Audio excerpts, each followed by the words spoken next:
Hello friends, स्वागत है आपके अपने यूट्यूब चैनल एग्ज़ाम्स डेयर में। और आज हम स्टार्ट करने जा रहे हैं यूनिट 2। यूनिट 1 हमने कंप्लीट कर लिया है, जिसके आपको सभी लेक्चर्स प्लेलिस्ट में मिल जाएंगे। तो चलिए आइए स्टार्ट करते हैं यूनिट 2। यूनिट 2 का नाम है cardiovascular system.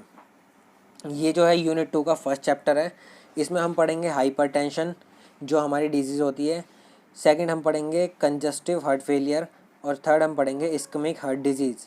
Ischaemic heart disease के अंदर जो है 4 पार्ट्स होते हैं: एंजाइना, मायोकार्डियल इन्फ्रैक्शन, एर्थ्रोस्क्लेरोसिस और आर्टीरियोस्क्लेरोसिस।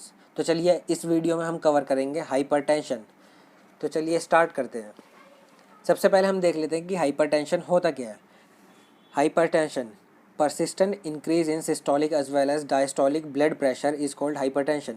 हम जब लगातार हमारा जो है सिस्टोलिक और डायस्टोलिक ब्लड प्रेशर जो होता है हमारा लगातार अगर बढ़ा हुआ चल रहा है, तो उस केस को हम कहेंगे हाइपरटेंशन। हाइपरटेंशन में हमारा क्या होता है, नॉर्मल ब्लड प्रेशर, मतलब किस गति से हमारा जो है ब्लड जो है फ्लो कर रहा है, नॉर्मल हमारा क्या होता है 120/80 mm ऑफ Hg। और जब हमारा हाइपरटेंशन कोज होता है, जब भी हम किसी पर्सन को हाइपरटेंशन होता है, तो उस केस में हमारा सिस्टोलिक ब्लड प्रेशर जो है वो बढ़ जाता है, जो कि हो जाता है 140 mmHg, जो कि हमारा 120 था नॉर्मल केस में, वो हमारा 20 बढ़ जाता है, ये हो जाता है 140 mmHg, या फिर उससे जो है हमारा ज़्यादा भी हो सकता है। और डायस्टोलिक ब्लड प्रेशर जो होता है वो हमारा पहुँच जाता है 90 या फिर 90 से ज़्यादा। तो उस केस में जो हम कहेंगे ये जो है हमारा जो पेशेंट है या जो हमारा पर्सन है उसको क्या है, हाइपरटेंशन है। हाइपरटेंशन का एक और फैक्टर है, इसमें क्या होता है हमारा जो एज के अकॉर्डिंग जो है हमारा नॉर्मल जो ब्लड प्रेशर है वो भी इंक्रीज़ होता रहता है। आप देखेंगे कि 40 to 50 ईयर्स के जो ओल्डर पर्सनस होते हैं उनमें जो होता है धीरे धीरे हमारा जो है नॉर्मल ब्लड प्रेशर जो है वो इंक्रीज़ हो जाता है। मतलब एज़ कम्पेयर टू यंगस्टर, हमारा जो है यंगस्टर में क्या होता है हमारा 120/80 mmHg, ये जो होता है हमारा नॉर्मल होता है। बट हम अगर एल्डर पर्सनस में देखेंगे तो उसमें क्या होता है हमारा 130 या 140 जो होता है हमारा वो नॉर्मल हो जाता है। तो वो भी हमारा उस केस में भी देखेंगे। सेकंड आता है हमारा ब्लड प्रेशर। ब्लड प्रेशर आखिर होता क्या है, जो हम नाप रहे हैं कि नॉर्मल ब्लड प्रेशर या फिर हाइपरटेंशन में जो होता है हमारा blood pressure, systolic blood pressure, diastolic blood pressure, ये आखिर हमारा होता क्या है। तो चलिए आइए देख लेते हैं। ब्लड प्रेशर हमारा होता है pressure exerted by the blood on the wall of the blood vessel. जो भी हमारा जो ब्लड है वो किस प्रेशर से हमारा जो है फ्लो हो रहा है, और जो हमारा प्रेशर जो है ब्लड जो हमारा प्रेशर जो है एक्सर्ट कर रहा है on the walls of blood vessel, जो भी हमारी वेन्स है या आर्टरीज है, उन आर्टरीज की जो वॉल्स पे जो है हमारा ब्लड जो है प्रेशर अप्लाई कर रहा है या एक्सर्ट कर रहा है, उस प्रेशर को हम कहेंगे ब्लड प्रेशर। इसका क्या होता है हमारा, ये इसका फॉर्मूला होता है कार्डियक आउटपुट। कितना हमारा कार्डियक आउटपुट हमारा जो है हमारा ब्लड जो है कितना हमारा जो है हार्ट जो है कितना ब्लड पंप कर रहा है per minute, and total peripheral resistance, मतलब resistance offered by the arteries to the flow of blood, मतलब कितनी जो आर्टरीज है वो हमारा रेजिस्टेंस कोज कर रही है ब्लड को फ्लो करने में। तो ये होता है हमारा। नेक्स्ट आता है हमारा क्लासिफिकेशन। क्लासिफिकेशन देख लेते हैं। हाइपरटेंशन को जो हमने 3 क्लासेस में डिवाइड करा है। फर्स्ट है हमारा प्राइमरी और एसेंशियल हाइपरटेंशन, जिसमें क्या होता है हमारा 95% are affected and cause is unknown. मतलब इसमें जो होता है हमारा 95% जो है हमारे अफेक्टेड होते हैं प्राइमरी या एसेंशियल हाइपरटेंशन से, जिसका जो मेन कॉज जो होता है वो हमारा अननोन होता है। मतलब ये जो होता है इसका कॉज जो है हमें पता नहीं होता। 70% have positive family history onset and of the BP between 25 to 55 years. मतलब 25 to 55 ईयर्स के जो पर्सनस होते हैं उसमें 75% जो होता है हमारी जो है फैमिली हिस्ट्री जो होती है उनकी पॉजिटिव होती है हाइपरटेंशन को लेकर। मतलब ये जो है हमारा 25 to 55 ईयर्स के जो भी पर्सनस है उसमें जो है 70% जो पॉपुलेशन है उनकी जो है फैमिली हिस्ट्री में जो है हाइपरटेंशन होती है। मतलब उसको जो है 25 से 55 की एज में जो है हमारा हाइपरटेंशन होगी ही होगी। सेकंड आता है हमारा सेकेंडरी हाइपरटेंशन। सेकेंडरी हाइपरटेंशन में क्या होता है 5% peoples are affected and cause is known. इसमें जो होता है 5% पीपल्स अफेक्टेड होते हैं और इसका जो कॉज होता है वो हमारा नॉन होता है, मतलब वो हमें पता होता है। The most common cause is abnormality in the arteries supply blood to the kidney. इसमें क्या होता है हमारा सबसे मेन कॉज जो होता है हमारा एबनॉर्मेलिटीज़ जो होती है, जो कि हमारी आर्टरीज़ में होती है, to supply blood in kidney. मतलब आर्टरीज़ किस, मतलब आर्टरीज़ में कोई एबनॉर्मेलिटी आ जाती है जो कि हमारा सप्लाई करती है किडनी को, मतलब किडनी को ब्लड सप्लाई करती है। And other include tumours and tumours of adrenal glands and thyroid gland disease. मतलब इसमें क्या होता है, हमारा कई बार जो है ट्यूमर्स हो जाते हैं, मतलब गांठें हो जाती है हमारी एड्रिनल ग्लैंड्स में, या फिर हमारे थायराइड डिजीज़ हो जाती है। इस वजह से जो होता है हमारा ब्लड प्रेशर इंक्रीज़ हो जाता है, जिसकी वजह से हमारा जो है सेकेंडरी हाइपरटेंशन कॉज होती है। थर्ड आता है हमारा क्लासिफिकेशन आइसोलेटेड सिस्टोलिक हाइपरटेंशन। इसमें क्या होता है, it's seen mostly in older age. जैसा कि हमने बताया था कि एज के अकॉर्डिंग जो है आपकी जो आर्टरीज होती है वो स्टिफनेस इंक्रीज़ होने लग जाती है, उनकी जो इलास्टिसिटी है वो रिड्यूस हो जाती है, और वो जो है हमारी स्टिफ होना स्टार्ट हो जाती है। मतलब एक कह सकते हैं, मतलब ये जो है टाइट होना स्टार्ट हो जाती है, वो सॉफ्ट नहीं रहती है इतनी। उसकी वजह से जो है हमारा ओल्डर एज में जो होता है, हमारे जो ओल्डर पॉपुलेशन है उसमें जो है हमारा हाइपरटेंशन कॉज हो जाती है। अब इसमें रीजंस देख लेते हैं, या फिर हम इसको कह सकते हैं कॉजेज़ ऑफ हाइपरटेंशन। हाइपरटेंशन आखिर क्यों होती है। इसका फर्स्ट हमारा जो है प्राइमरी और एसेंशियल हाइपरटेंशन है, उसका देख लेते हैं वो क्यों होती है। सबसे पहला आता है हमारा प्राइमरी का जो रीज़न है, सबसे पहला रीज़न है हमारा सॉल्ट सेंसिटिविटी। सॉल्ट सेंसिटिविटी क्या होता है, 60% of essential hypertension is due to Na positive because of increasing amount of salt in person blood stream cause the body to draw more water। मतलब इसमें क्या होता है, हमारे सोडियम की जो अमाउंट होती है वो इंक्रीज़ हो जाती है बॉडी में, जिसकी वजह से जो बॉडी जो है हमारा वाटर जो है एक्यूमुलेट करना, मतलब बॉडी जो है पानी को खींचना स्टार्ट कर देती है, जिसकी वजह से हमारा जो है प्रेशर जो है इंक्रीज़ हो जाता है, विच increase the pressure on the blood vessels wall. मतलब जो ब्लड वेसल्स है, अगर ब्लड वेसल है, ब्लड वेसल में ब्लड है, ब्लड में जो है सोडियम का कंटेंट जो है ज़्यादा है। अब सोडियम का कंटेंट ज़्यादा होने की वजह से जो हमारा वाटर कंटेंट है वो भी हमारा उसको ऑस्मोलैरिटी को मेंटेन करने के लिए हमारा वाटर वहाँ पर आएगा। अब वाटर आएगा तो वहाँ जो है हमारा जो ल्यूमेन है वो सेम है, मतलब जो साइज़ है आर्टरीज का वो सेम है, बट जो हमारा कंटेंट है ब्लड जो है फ्लोइंग ब्लड जो है वो इंक्रीज़ हो गया, क्योंकि उसमें जो है वाटर ज़्यादा आ चुका है। तो वाटर ज़्यादा आने की वजह से जो उसकी वॉल्यूम जो है वो इंक्रीज़ हो गई है। वॉल्यूम इंक्रीज़ होने की वजह से जो हमारा प्रेशर है वो भी इंक्रीज़ हो जाता है। सेकंड हमारा आता है रोल ऑफ रेनिन।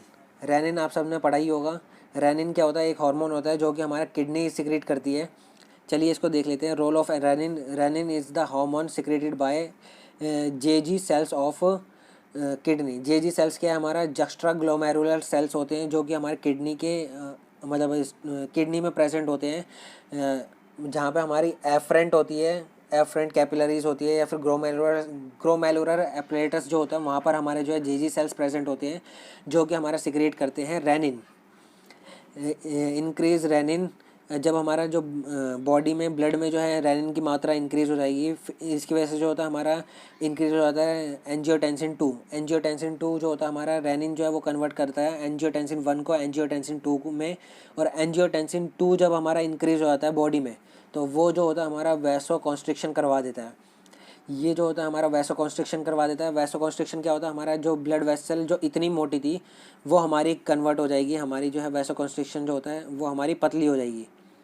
वैसो मतलब ब्लड, मतलब जो वेसल है, और कंस्ट्रिक्शन मतलब पतला होना। ये जो हमारी पहले जो है मोटी थी, फिर वो हमारी वैसो कंस्ट्रिक्शन हो गया, तो जो ब्लड वेसल है थिन हो गई है, और थिन होने की वजह से जो हमारा प्रेशर जो है हमारा इंक्रीज़ हो जाता है, जिसकी वजह से हमारा जो है ब्लड प्रेशर इंक्रीज़ हो जाता है। इसमें क्या होता है, इंक्रीज वैसो कंस्ट्रिक्शन इंक्रीज़ हो जाती है। थर्स्ट मतलब वैसो कंस्ट्रिक्शन इंक्रीज़ होएगी तो हमारा जो प्यास लगना स्टार्ट हो जाएगा। इंक्रीज सोडियम रीएब्जॉर्प्शन इन किडनी, जो कि हमारा सोडियम की रीएब्जॉर्प्शन जो है हमारी करवा देती है, और सोडियम की रीएब्जॉर्प्शन स्टार्ट करवाएगी तो उससे क्या होगा, अब सोडियम जो है रीएब्जॉर्ब होना स्टार्ट हो जाएगा, मतलब सोडियम जो है हमारा ब्लड में वापस आना स्टार्ट हो जाएगा। किडनी क्या करती है, ब्लड से जो है हमारे जो भी सॉल्ट्स है या फिर इनऑर्गेनिक सॉल्ट्स है, सोडियम है, यूरिया है, उसको रिलीज़ कर देती है, या फिर जो भी हमारे अमोनिया मतलब जो भी हमारे टॉक्सिक सब्सटेंस है वो हमारे ब्लड से रिमूव कर देती है। बट जो हमारा सोडियम है वो हमारा रीएब्जॉर्ब हो रहा है, वापस ब्लड में आ रहा है, तो सोडियम की मात्रा जो है ब्लड में इंक्रीज़ हो जाएगी, और सोडियम की मात्रा अगर ब्लड में इंक्रीज़ होगी तो जिसकी वजह से हमारा जो है वाटर को ये एक्यूमुलेट करना, मतलब वाटर को जो है हमारा ये अंदर मतलब खींचेगा, ब्लड जो है हमारा वाटर को अट्रैक्ट करेगा, और वाटर जब हमारा अट्रैक्ट होगा, जब हमारा जितना ज़्यादा वाटर हमारा ब्लड में आएगा उतनी ज़्यादा हमारी ब्लड की वॉल्यूम इंक्रीज़ होगी, और जितनी ज़्यादा वॉल्यूम इंक्रीज़ होगी उतना ज़्यादा हमारा जो है ब्लड प्रेशर इंक्रीज़ होगा। तो ये था हमारा रेनिन का फंडा। नेक्स्ट हमारा आ जाता है इंसुलिन रेजिस्टेंस। इंसुलिन रेजिस्टेंस क्या होता है हमारा, insulin regulate the glucose level in the body. Insulin जो होता है हमारा ग्लूकोज लेवल को मेंटेन करता है, रेगुलेट करता है। It also have vaso dilatory property. इस ये जो होता है हमारा मतलब जो भी वेसल्स है उसको डायलेट कर देता है, मतलब ये जो हमारी पतली है उसको जो हमारा वापस थिक कर देगा वेसल को। ये जो होता है वेसल्स को जो हमारा डायलेट कर देता है, मतलब चौड़ा कर देता है। Insulin resistance responsible for increase atrial pressure, मतलब ये जो होता है हमारा इंसुलिन रेजिस्टेंस जब हमारा बॉडी में कॉज हो जाता है, जिसकी वजह से हमारा जो है एट्रियल की जो हमारा प्रेशर है, एट्रियल प्रेशर जो है हमारा इंक्रीज हो जाता है इन सम पेशेंट्स विद हाइपरटेंशन। मतलब हमारा हाइपरटेंशन के केस में जो हमारा इंसुलिन रेजिस्टेंस जो है हमारा वो रिस्पॉन्सिबल होता है हमारा एट्रियल के प्रेशर को बढ़ाने में। अब एट्रियल का प्रेशर बढ़ेगा तो हमारा जो है हाइपरटेंशन भी कॉज होगी। फोर्थ फैक्टर आता है हमारा जेनेटिक फैक्टर। जेनेटिक फैक्टर्स जो होता है हमारा कई बार 30% पॉपुलेशन में देखा गया है जो हमारा हाइपरटेंशन जो है हमारी वो जेनेटिकली हमारा जो है आता है। मतलब ये जो है हमारा अगर पेरेंट्स को है या ग्रैंड पेरेंट्स को है तो आपको भी होने के 30% चांसेस है। फिफ्थ हमारा आता है अदर फैक्टर्स। अदर फैक्टर्स में क्या होता है हमारा, जैसे सिगरेट हो गया, स्मोकिंग हो गया, ओबेसिटी हो गया। ओबेसिटी क्या होता है हमारा मोटापन, जो भी हमारा फैट टिश्यू जब हमारी बॉडी में इंक्रीज हो जाते हैं उसे हम कहते हैं ओबेसिटी।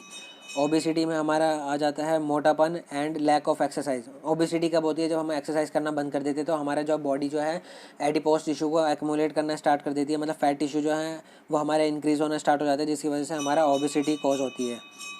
नेक्स्ट आता है हमारा मेंटल टेंशन। मेंटल टेंशन जो है वो भी हमारा इंक्रीज कर देता है हाइपरटेंशन को। और एक्सेसिव कोलेस्ट्रॉल इंटेक, अगर आप ज़्यादा कोलेस्ट्रॉल का इंटेक कर रहे हो तो वो भी हमारा जो है हाइपरटेंशन को इंक्रीज करने में चांसेस होते हैं। अब ये जो ओबेसिटी है या फिर हमारा जो कोलेस्ट्रॉल है ये जो हमारा कैसे इफेक्ट करता है, अगर हमारी वेसल्स में कोलेस्ट्रॉल या हमारा जो है फैट कंटेंट ज़्यादा होगा तो वो जो है हमारा ब्लड वेसल्स में एक्यूमुलेट होना स्टार्ट हो जाएगा। और ब्लड वेसल्स में अगर एक्यूमुलेट होना स्टार्ट हो जाएगा, जैसे ये हमारी ब्लड वेसल है, अगर इसमें फैट कंटेंट जो हमारा यहाँ से एक्यूमुलेट होना स्टार्ट हो गया धीरे धीरे, तो ये जो हमारा ब्लड वेसल के जो ल्यूमन है जहाँ से हमारा ब्लड फ्लो होना था वो जो है हमारा कम कर देता है, जिसकी वजह से हमारा ब्लड फ्लो सही से नहीं हो पाता, उसमें ऑब्स्ट्रक्शन कॉज होती है, जिसकी वजह से हमारा जो है ब्लड प्रेशर इंक्रीज हो जाता है। जैसा कि आपने देखा होगा कोई भी अगर मोटा पाइप है, अगर उसमें आप वाटर फ्लो करेंगे तो वो ईजिली निकल जाएगा, बट अगर आप उसको आगे से दबाएंगे तो उसका जो प्रेशर है वो इंक्रीज हो जाता है। तो वही हमारा ये केस होता है। नेक्स्ट आता है हमारा सेकेंडरी हाइपरटेंशन है। सेकेंडरी हाइपरटेंशन के कॉजेज देख लेते हैं। सेकेंडरी हाइपरटेंशन कौन सी थी, जिसके हमारे कॉजेज जो है हमारे नॉन थे, मतलब जिसके कॉजेज हमें पता थे। इसमें क्या होता है हमारा फर्स्ट आता है इसका causes renal hypertension. Renal hypertension में क्या होता है हमारा, due to disease of kidney like polycystic kidney diseases और chronic glomerular nephritis can also produce by disease of renal artery supply in the kidney also called renovascular hypertension. इसमें क्या होता है, हम इसको रीनोवास्कुलर हाइपरटेंशन भी कहते हैं। ये हमारा जो है मेनली कॉज होता है अगर हमारी किडनी की कोई भी डिजीज़ है, जैसे हमारा पॉलीसिस्टिक किडनी डिजीज़ हो जाता है। इसमें क्या होता है हमारा किडनी में जो होता है हमारा सिस्ट पड़ना स्टार्ट हो जाता है, मतलब गांठें टाइप हो जाती है, जो कि हमारी जो है अल्सर में कन्वर्ट हो जाती है। इस केस में जो हमारा रीनल हाइपरटेंशन होता है। और इसमें क्या होता है हमारा due to chronic glomerular nephritis. Chronic glomerular nephritis में क्या होता है हमारा जो नेफ्रॉन्स है हमारी जो भी किडनी में प्रेजेंट है वो हमारा इन्फ्लेमेशन स्टार्ट हो जाता है, और उनका इन्फ्लेमेशन स्टार्ट होने की वजह से जो हमारा उनका फंक्शन है वो लॉस हो जाता है, मतलब वो फंक्शन सही से नहीं कर पाती हैं, मतलब वो फंक्शन मतलब नहीं कर पाती हैं, जिसकी वजह से हमारा जो है जो भी हमारा कंटेंट जो है ब्लड से रिमूव होना चाहिए था वो हमारा रिमूव नहीं हो पाता, और वो ब्लड में ही एक्यूमुलेट होना स्टार्ट हो जाता है, जिसकी ऑस्मोलैरिटी मेंटेन करने के लिए हमारा फिर वाटर आता है। वाटर उसमें ऐड मतलब रीएब्जॉर्प्शन स्टार्ट हो जाता है। वाटर जब हमारा ब्लड में इंक्रीज होगा तो उसकी वजह से हमारा जो है वॉल्यूम इंक्रीज होएगी ब्लड की, और वॉल्यूम इंक्रीज होएगी ब्लड की तो उस केस में जो होता है हमारा ब्लड प्रेशर जो है इंक्रीज हो जाता है। तो वही केस है हमारा। It can produce by disease of renal artery supply in the kidney, also known as renovascular hypertension.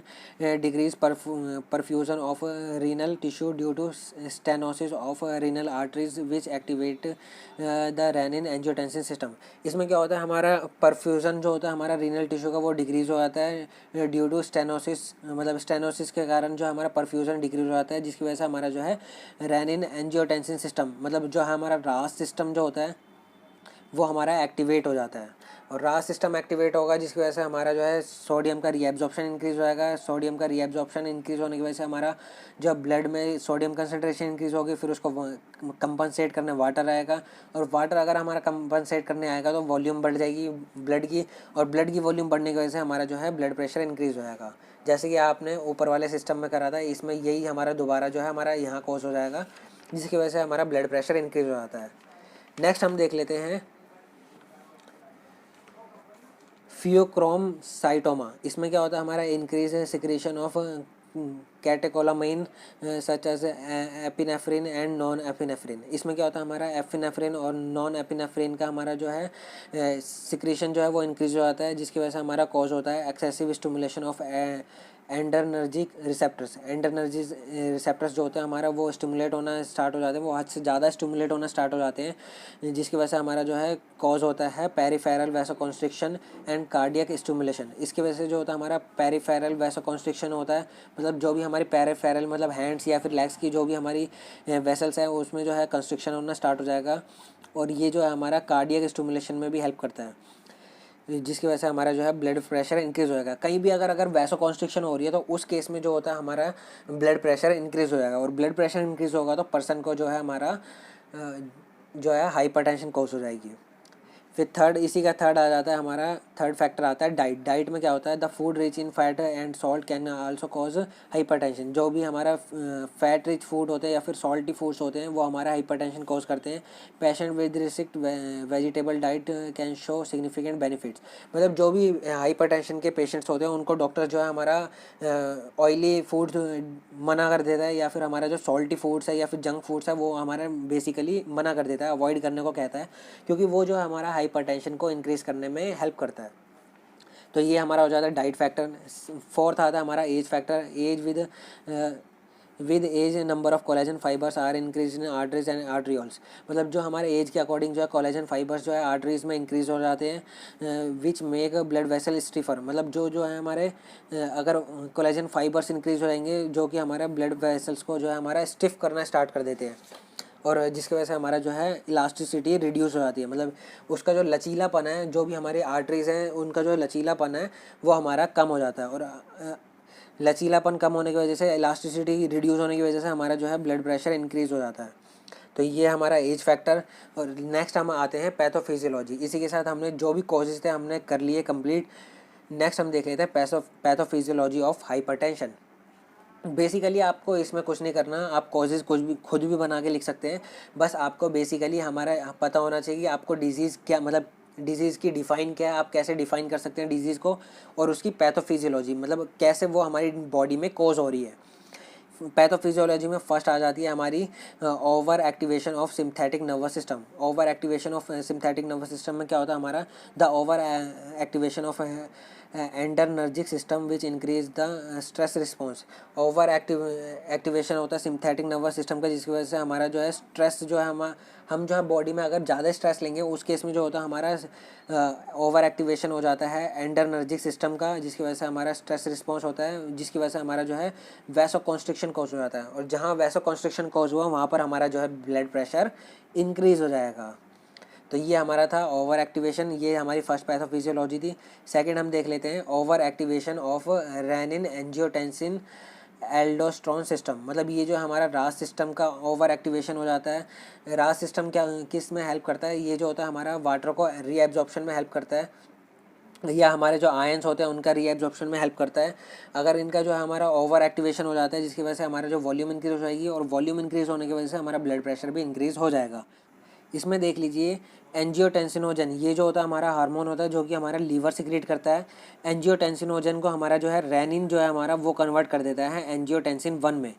मतलब रेनिन कहाँ से आ रहा है, हमारा जेजी सेल्स ऑफ किडनी के हमारे JG cells juxtaglomerular cells जो होते हैं वो हमारे रिलीज़ करते हैं रेनिन को।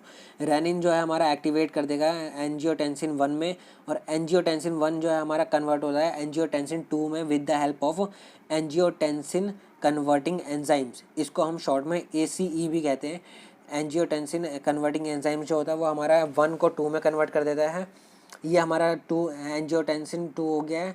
एंजियोटेंसिन 2 जो है हमारा वो अमीनोपेप्टिडोज के हेल्प से हमारा जो है एंजियोटेंसिन 3 में कन्वर्ट हो जाता है। उससे पहले जो होता है हमारा एंजियोटेंसिन 2 जो होता है वो हमारा कॉज करता है वैसोकॉन्स्ट्रिक्शन कॉज करने के बाद हमारा जो है ये इंक्रीज़ कर देता है सोडियम और वाटर को रीएब्जॉर्प्शन इंक्रीज़ कर देता है और एल्डोस्टेरोन को भी इंक्रीज़ कर देता है, जिसकी वजह से हमारा जो ब्लड प्रेशर इंक्रीज़ हो जाता है। ब्लड प्रेशर इंक्रीज़ होने के बाद हमारी हाइपरटेंशन कॉज हो जाती है। हाइपरटेंशन कॉज होने की वजह से हमारा जो है ये जो होता है मेनली हमारा होमोस्टेसिस मेंटेन करने के लिए सिस्टम होते हैं। अगर हमारा जो इसका ओवर एक्टिवेशन होना स्टार्ट हो जाता है उस केस में हमारी जो है हाइपरटेंशन कॉज हो जाती है। वरना ये जो हमारे मेनली सिस्टम है हमारे जो भी हमारी बॉडी में मतलब होमोस्टेसिस है उसको मेंटेन करने में हेल्प करते हैं। जब हमारा इसका एंजियोटेंसिन 2 का मतलब जो हमारा वर्क हो जाता है उसके बाद जो होता है हमारा अमीनोपेप्टिडोज जो होता है वो हमारा कन्वर्ट कर देता है इसको एंजियोटेंसिन 3 में। एंजियोटेंसिन 3 जो है हमारा कन्वर्ट होता है इनएक्टिव फ्रेगमेंट्स में विद द हेल्प ऑफ एंजियोटेंसिनेज। मतलब ये जो होता है हमारा एंजियोटेंसिनेज जो होता है वो हमारा इसको जो है ब्रेक डाउन कर देता है ताकि ये जो है इसका ओवर एक्टिवेशन ना हो। अब आप इसको एक बार थिंक करिए, मतलब इसको सोचिए कि अगर आपका ये जो एंजाइम है उसकी अगर डिफिशिएंसी हो जाती है तो उस केस में जो है ये जो है हमारा इसमें कन्वर्ट नहीं होगा, जिसकी वजह से जो होता है हमारा एंजियोटेंसिन 2 जो है वो हमारा ज़्यादा वैसोकॉन्स्ट्रिक्शन कर देगा और ज़्यादा जो है सोडियम और वाटर को रीएब्जॉर्ब कर लेगा और ज़्यादा जो है एल्डोस्टेरोन को इंक्रीज़ कर देगा। उस केस में जो होता है हमारा क्रिटिकल हाइपरटेंशन कॉज हो जाती है। तो यही होता है हमारा basically over activation of renin angiotensin aldosterone system में। थर्ड हम देख लेते हैं नेट्रीयूरेटिक फैक्टर। नेट्रीयूरेटिक फैक्टर में क्या होता है, inability of kidney to excrete sodium salt which results in natriuretic factors such as atrial natriuretic factors which cause the increase in peripheral resistance. इसमें क्या होता है हमारा किडनी जो है सोडियम को एक्सक्रीट नहीं कर पाती, जिसकी वजह से हमारा जो सोडियम सॉल्ट है वो हमारा Na पॉजिटिव जो है हमारा ब्लड में इंक्रीज हो जाता है, जिसकी वजह से जो है हमारा एट्रियल नेट्रीयूरेटिक फैक्टर जो है हमारा कॉज करता है इंक्रीज पेरिफेरल रेजिस्टेंस। मतलब ये जो होता है हमारा इंक्रीज़ कर देता है पेरिफेरल रेजिस्टेंस को इंक्रीज़ करने की वजह से जो भी हमारा जो ब्लड प्रेशर है वो हमारा इंक्रीज़ हो जाएगा। मतलब रेजिस्टेंस क्या है हमारा, जो जब हमारी ब्लड वेसल्स जो है कंस्ट्रिक्ट होती है उस केस में जो होता है हमारा पेरिफेरल रेजिस्टेंस जो है इंक्रीज़ हो जाता है। मतलब जो हमारा ब्लड प्रेशर जो है इंक्रीज़ हो जाएगा उस केस में, फिर हमारा जो है ब्लड प्रेशर इंक्रीज़ होगा तो हाइपरटेंशन भी कॉज हो जाएगी। फोर्थ आता है हमारा borderline systolic hypertension. When diastolic blood pressure is normal but systolic blood pressure is between 140 to 150 या 160 mmHg। मतलब ये वो केस होता है जब हमारा डायस्टोलिक जो है वो हमारा नॉर्मल है, बट जो सिस्टोलिक जो है वो हमारा जो है वो 140 से 160 के बीच में है। तो उस केस में जो होता है हमारा बॉर्डर लाइन सिस्टोलिक हाइपरटेंशन होती है। मतलब इसमें जो होता है हमारा जस्ट बॉर्डर लाइन पे होता है हाइपरटेंशन। अगर 160 से अबव चला गया तो वो जो हमारा हाइपरटेंशन का केस ले लेंगे, हम उसे एज अ हाइपरटेंशन मतलब उसके ट्रीट करेंगे। फिफ्थ आती है हमारी सिस्टोलिक हाइपरटेंशन। सिस्टोलिक हाइपरटेंशन क्या होती है हमारी, when systolic blood pressure is 160 mmHg and above and it fluctuate from the time to time, high in morning and low in evening. इसमें क्या होता है हमारा सिस्टोलिक ब्लड प्रेशर जो होता है 160 से ज़्यादा होता है और ये जो होता है फ्लक्चुएट करता है टाइम के अकॉर्डिंग, और ये मॉर्निंग में जो होता है हमारा सिस्टोलिक ब्लड प्रेशर ज़्यादा हो जाता है और इवनिंग में कम हो जाता है। उस केस में हम जो है इसको कहेंगे हम सिस्टोलिक हाइपरटेंशन। सिक्स्थ हमारी आते हैं हाइपरटेंसिव अर्जेंसीज एंड एमरजेंसीज। इसमें क्या होता है, when diastolic blood pressure is over 120 mmHg and systolic blood pressure is over 240 mmHg। मतलब ये देखिए कि आप कितना जो है हमारा ब्लड प्रेशर इंक्रीज़ हो गया है। मतलब सिस्टोलिक जो है 120 हो गया और डायस्टोलिक जो है 120 हो गया और सिस्टोलिक जो है हमारा वो 240 हो गया, मतलब डबल हो चुका है। This pressure without sign of the organ damage and such as renal failure and cause accelerated blood pressure. इसमें क्या होता है, इस केस में जब हमारा ब्लड प्रेशर ज़्यादा इंक्रीज़ हो जाता है उस केस में जो होता है हमारा ऑर्गन डैमेज स्टार्ट हो जाता है। हमारी जो किडनीज है वो फेल होना स्टार्ट हो जाएंगी, उनका फंक्शन लॉस हो जाएगा, बहुत सारी जो नर्व्स है वो इकट्ठी मतलब डैमेज होना स्टार्ट हो जाएगी, वो मतलब इन्फ्लेमेशन होना स्टार्ट हो जाएगी। उसमें जो है ब्लड में जो है कंसनट्रेशन सॉल्ट्स की इंक्रीज़ होएगी, जिसकी वजह से हमारा जो है मेनली ऑर्गन डैमेज स्टार्ट हो जाता है। इसे हम कहते हैं hypertensive urgencies and emergencies. Last आता है हमारा 7th, प्रेगनेंसी इंड्यूस्ड हाइपरटेंशन। इस केस में क्या होता है, इसको हम कहते हैं गैस्टेशनल हाइपरटेंशन। ये जो होता है हमारा development of new atrial hypertension is in pregnant women end of 20 weeks gestational period in the normal. मतलब इसमें क्या होता है हमारा 20 वीक्स ऑफ गैस्टेशनल पीरियड्स जो होता है, जिस टाइम पीरियड में हमारी जो प्रेग्नेंट वुमेन्स है या फिर जो भी लेडीज़ हैं, उस केस में जो होता है हमारा 20 वीक्स का हमारा जो इसका टाइम पीरियड होता है। मतलब ये जो है उन मेनली वुमेन्स में होती है। गैस्ट्रेशनल हाइपरटेंशन जो होती है हमारी वुमेन्स के केस में होती है, वो भी उन वुमेन्स में जो कि हमारी मतलब प्रेगनेंसी के केस में हमारी जो है गैस्ट्रेशनल हाइपरटेंशन होती है। तो इसी के साथ हमने 7 जो है इसकी पैथोफिजियोलॉजी कर ली है। नेक्स्ट हम देख लेते हैं साइन एंड सिम्टम्स, और इसी के साथ हमारा जो है sign and symptoms and diagnosis देखकर हमारा ये जो है डिजीज़ कंप्लीट हो जाएगी। साइन एंड सिम्टम्स में क्या होता है हमारा हाइपरटेंशन के केस में क्या होता है हमारा, अब आप खुद ही सोचिए, आप इसे खुद बना के भी लिख सकते हैं।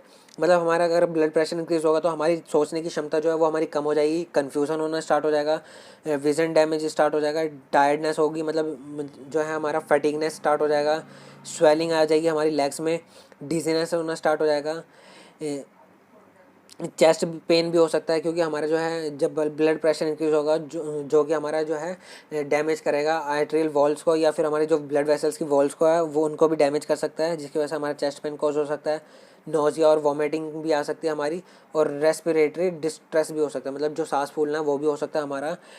तो ये सब हमारे जो है साइन एंड सिम्टम्स है जो कि हमारे हाइपरटेंशन के केस में हो सकते हैं।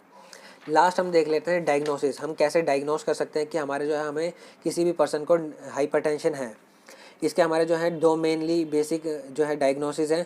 फर्स्ट है हमारा ब्लड प्रेशर जो है हमारा, इसकी एक जो मशीन आती है आपने देखी होगी, जिसको हम कहते हैं मतलब जो हमारे डॉक्टर्स के पास पड़ी होती है, जिसको हम पहले आजकल जो है डिजिटल ब्लड प्रेशर मीटर्स जो हैं वो चलने लग गए हैं। पहले जो है हमारे एशियन टाइम्स में या फिर हमारे 10-12 साल पहले देखें तो हम उसमें क्या होता था, हमारे डॉक्टर्स जो है हमारे बेल्ट कसते थे हमारे शोल्डर से जस्ट नीचे, और उसको जो है हम पंप करते थे उसमें एयर, और फिर धीरे धीरे उसे जो है रिलीज़ करते थे। उस केस में जो होता है वो जो होती है हमारी ब्लड प्रेशर की मशीन होती है, जिसके हेल्प से हम ब्लड प्रेशर मेज़र कर सकते हैं।